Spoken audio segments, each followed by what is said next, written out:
Bonsoir, bienvenue sur Mon Financier. Encore beaucoup de volatilité aujourd'hui à Paris, signe d'un regain de nervosité de la part des investisseurs en pleine période de publication des résultats. On apprend notamment que la chute de l'euro a profité aux entreprises européennes et puis à l'inverse, la hausse du dollar, elle, a plutôt tendance à plomber la compétitivité des entreprises américaines. Alors ça oblige le marché un petit peu à revaloriser tous ces dossiers qui sont en train de publier. Puis du côté macroéconomique, nous sommes à la veille de la réunion de la Fed. Alors comme d'habitude, cette réunion, même si finalement elle devrait être un non-event, puisque tout le monde sait qu'elle devrait adopter pour le statu quo, puisque la vraie surprise c'était le mois dernier lorsqu'elle a ouvert la porte donc à un relèvement des taux directeurs, donc une réunion de la Fed qui comme d'habitude suscite un peu l'attentisme, voire même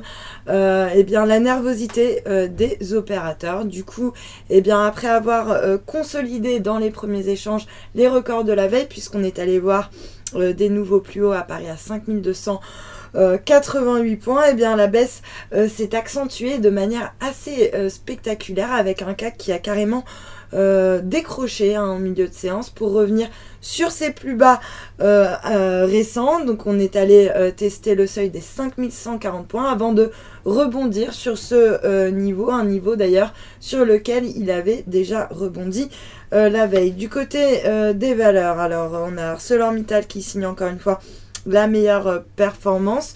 Le marché semble convaincu que le sidérurgisme va profiter du rebond des prix du minerai de fer. On a Total qui tire son épingle du jeu, qui s'inscrit parmi les meilleures performances après avoir dévoilé un résultat net en baisse, certes, mais la baisse du résultat est moins marquée que prévu dans un contexte quand même très difficile, marqué par une chute de 50% des cours du baril. Sur le SBF 120, on a Nexan qui rassure avec une activité plus forte que prévu.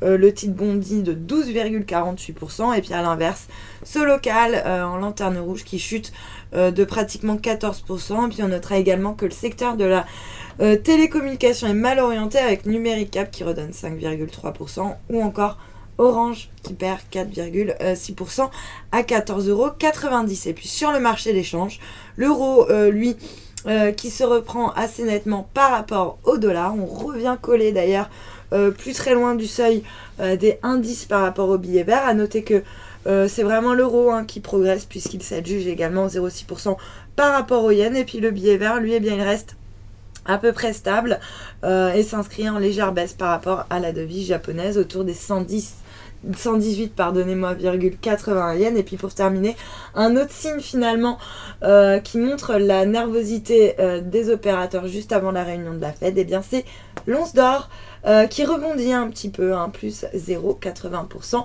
On repasse au-dessus des 1210 $ l'once. Voilà pour la clôture des marchés. Passez une excellente soirée, à demain.